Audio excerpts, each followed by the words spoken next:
নবীজি একটা হাদিসে বলেছেন যে দুটো তরল পদার্থ, মানে দুটো তরল পদার্থ আছে, এই দুটো যার সৌভাগ্য নসিব হয়েছে ইনশাআল্লাহ সে জাহান্নামে যাবে না।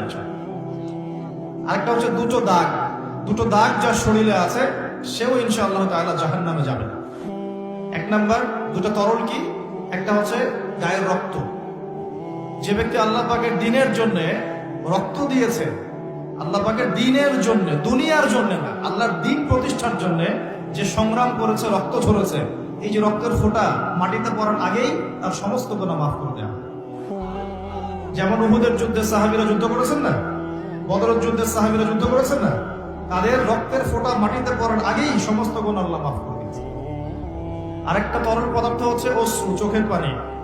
এই চোখের পানি যে ব্যক্তি আল্লাহকে স্মরণ করে গোপনে, নীরবে, নিভৃতে আল্লাহকে স্মরণ করে কান্নাকাটি করে চোখ দিয়ে পানি ছড়াতে পেরেছে, ইনশাআল্লাহ ওই চোখ জাহান্নামের আগুন দেখবে না।